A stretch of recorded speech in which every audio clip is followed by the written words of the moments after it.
Welcome to a deep dive. We're getting into a fascinating new research paper today. It's from the Social Science Journal. Yeah, and it introduces this term you might start hearing, sofalizing. Sofalizing. Okay, tell us about that. It's pretty much what it sounds like, a mix of sofa and socializing. The researchers basically define it as choosing to interact with people online, from home, Yeah. instead of actually meeting up in person. Right, staying on the sofa. And this study, it looked at university students specifically. Exactly, emerging adults. Yeah. And what we've done is pull out the kind of the core findings for this deep dive. So our mission here is really to unpack what the study suggests about why people might sofalize and, how it connects to things like social media use and maybe how comfortable people feel in social settings. Okay, so let's get into the study itself. They had a pretty decent sample size, 666 university students. Wow, okay. And they were looking at the links between, well, socializing, obviously, but also social anxiety. That's, the fear or discomfort you might feel in face-to-face interactions, and also social connectedness, that sense of belonging, and importantly, social media addiction. Yeah, and they're clear about what they mean by addiction here, right? It's not just like using social media a lot. No, exactly. It's more about being preoccupied, feeling this really strong urge to use it, um, spending excessive time, and crucially, it leading to actual problems in your life or well-being. Got it. And what's really interesting, the paper notes this is actually the first proper empirical study focusing specifically on socializing. So brand new territory, really. Pretty much, yeah.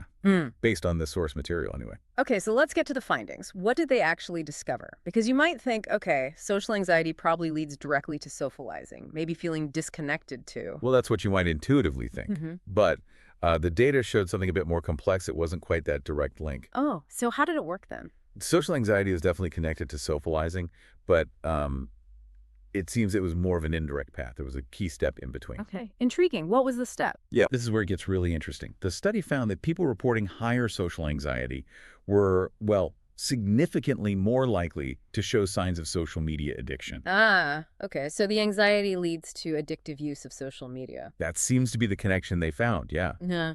Maybe the less predictable nature of face-to-face interaction makes social media feel safer or more controllable, potentially leading to that addictive pattern for some. Right. And then what? And then that addictive social media use was strongly linked to higher levels of socializing.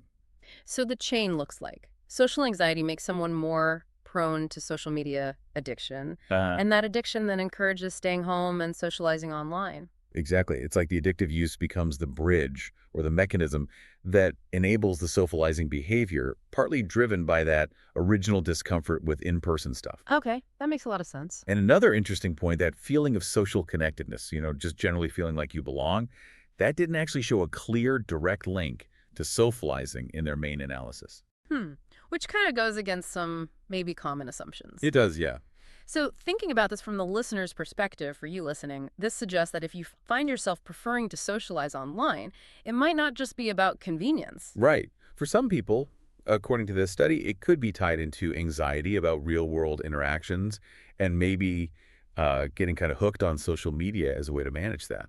And the implication there, the paper suggests, is that helping people who maybe socialize too much or struggle with social media addiction Might actually require focusing on the underlying social anxiety first, not just the online behavior itself. Okay, so the big takeaway from digging into this source, there's this potential pathway where feeling anxious socially can lead to addictive social media habits, and that seems to be a major driver for choosing to socialize. Yeah, that sums it up well. And it leaves you with a pretty thought-provoking question, doesn't it? Well, if social anxiety is playing such a big role here, could these online platforms, the very things that enable socializing, could they maybe be used differently?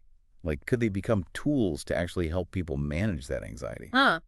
Like bridge the gap back to face-to-face connection. Maybe. Or does relying on socializing just end up reinforcing the avoidance, making it harder to tackle the anxiety later? It really makes you think about what we even mean by social in this digital age, doesn't it?